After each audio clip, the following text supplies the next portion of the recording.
Alright, Random Rider here. I hope this is recording. So, my microphone clip broke, and the fuzzy thing on the end of the microphone is missing. Gonna have to replace that with something better. So, it's a little test to see how terrible the audio is going to be. So, won't that be fun? I pulled over to get this whole ensemble on to see how quick I could do it on the fly. It's not that bad. As I get practice, I can do it quicker. I thought I'd talk a little bit about my impressions with this bike so far. I have 200 miles on it, and I just want to talk about it a little bit in case somebody's thinking about, hey, I want to get a Super Tenere, or I'm thinking about it, and I stumbled across this terrible channel. So let's see what this guy has to say about it. And I like it.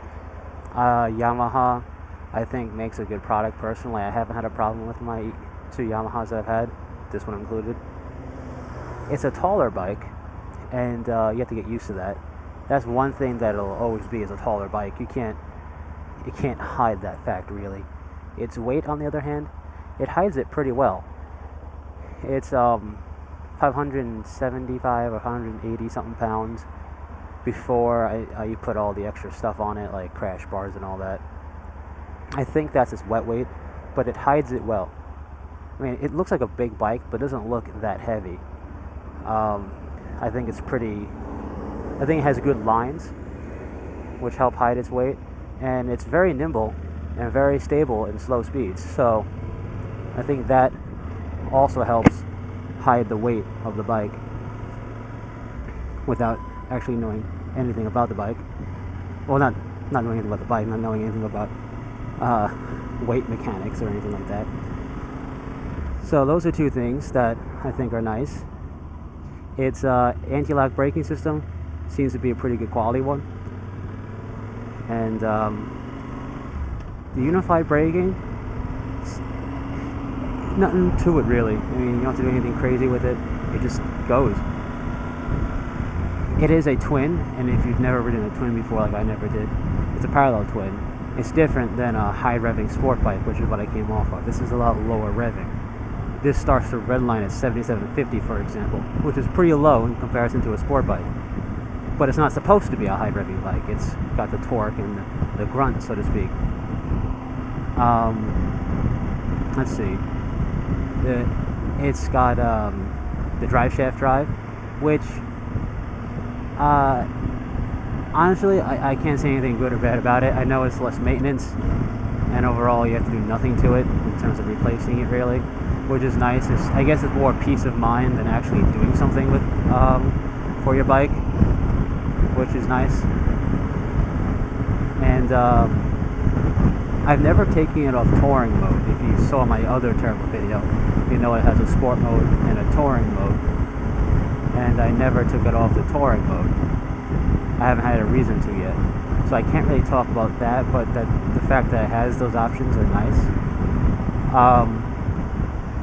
To just put it out in the open, this bike is basically competing with the BMW 1200 GS Adventure bike in terms of I would say its closest similar bike would be that one. So that's a big hill to climb, and I think it does a good job.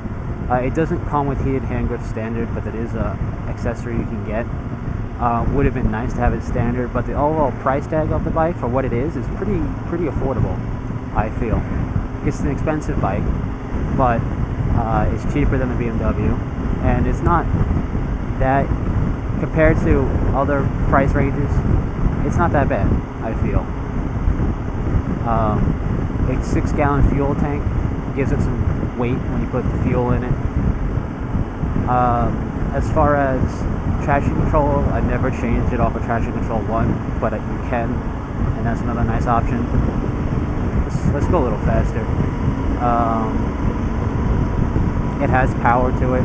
Like, it's not going to be a slouch. And I assume in the sport mode it has quicker pickup. I don't know. But overall, for 200 miles of riding this bike, it's been a blast. I've really enjoyed riding it. And I was a little concerned at first because I was waiting so long. I felt that it was going to have such buyer's remorse because I was really looking forward to it, and then it's kind of like, oh, that's not what I expected.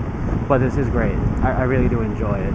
I can't really think of any specific shortcomings aside from, what it has and what it doesn't have. It seems well built. There has been mention of a potential like sputter at idle if you rev the bike, but I haven't had a problem with that, so I don't know if that's a universal thing or just a bike by bike cases, depending on the weather and the fuel and all that.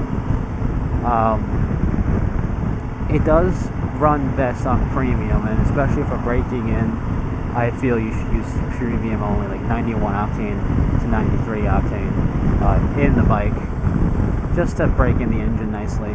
After that, yeah, you can use others, but I always use premium in my motorcycles. With the sport bike, it seemed kind of necessary, and I don't see a reason not to give premium to these things. Their fuel consumption isn't gross. For example, here on Long Island, I think premium is like $4.02 or something like that, and maybe I'm putting $10 in for a little bit, but that's not so bad, I feel, considering unlike my car, which is a Crown Victoria, it's not drinking up the gas like it's going out of style. So no big problems there. But anyway, I think I've totally lost the topic now. Overall impressions over 200 miles. It's a smooth bike. It's a tall bike, but it doesn't feel as heavy as it actually is.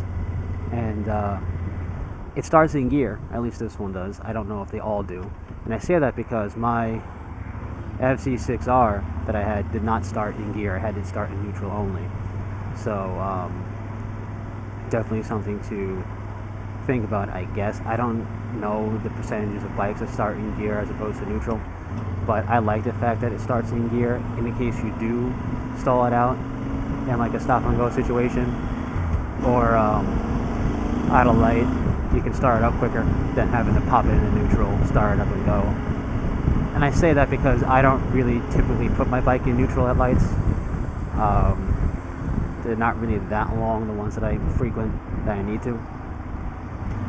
But yeah, that's pretty much it for this little ramble on the bike.